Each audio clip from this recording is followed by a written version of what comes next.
So today, I've got passed a link by someone. This link's at the Australian Government, Australian Law Reform Commission. And it's relative to things that I've discussed in the past about 1967 and Aboriginal sovereignty.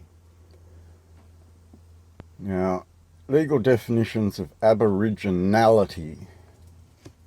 Now, the government used the word Aboriginal in 1967. Prior to 1967, they were referred to as Aborigine.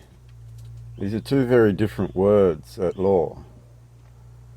It's the Australian government that's referred to them as Aboriginals, which has then led to the confusion of not original, ab-original.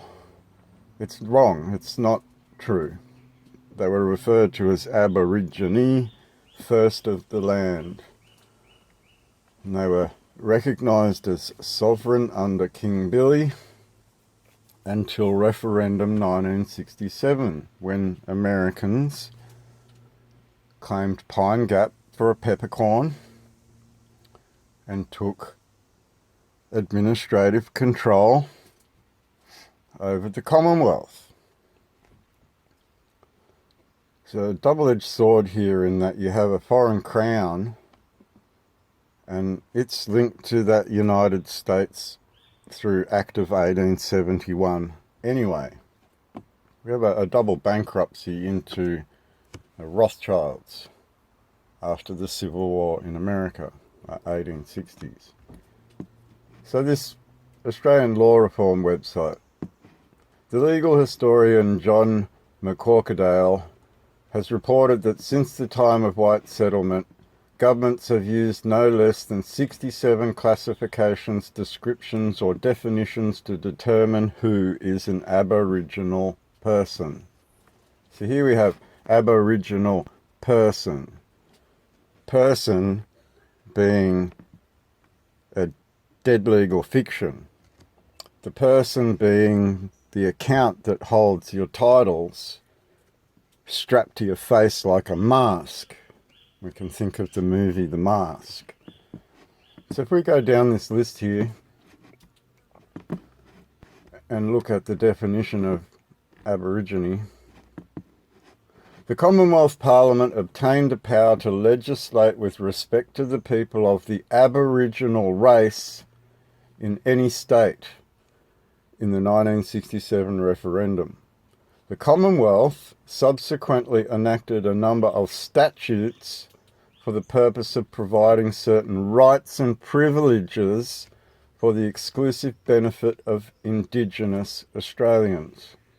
So in this law document, they've already used two terms to refer to a people: Aboriginal and Indigenous. These statutes have generally defined an Aboriginal or Indigenous person as a person who is a descendant of an Indigenous inhabitant of Australia, or a member or a person of the Aboriginal race of Australia.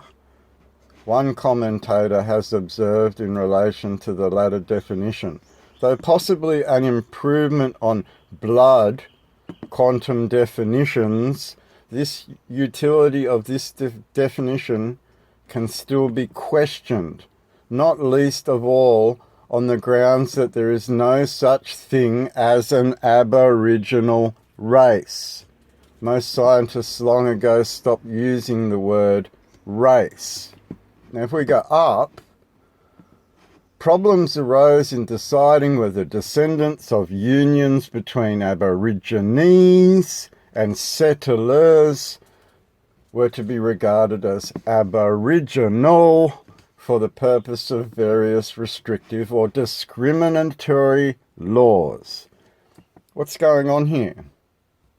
Well, foreign power came and took executive branch control of your government, lowered your Admiralty ensign on the 1st of March 1967, raised a new ensign over your Admiralty fleet, created the Order of Australia, and took over your government with a whole new government. They are an administrative power under Hague Conventions, Article 55, Hague 4 War on Land. They are nothing more than bankers treating Aborigine as Aboriginal and therefore citizens of this Australia that didn't exist until 1973. So we can see that all of this law-tarding is opening this door to allow our government to treat you like Aboriginals instead of sovereigns to your own land as Aborigine who lived separate to the settlers. You kept your sovereignty and gave it up in 1967 by becoming citizens of this Abraham Lincoln citizenship machine.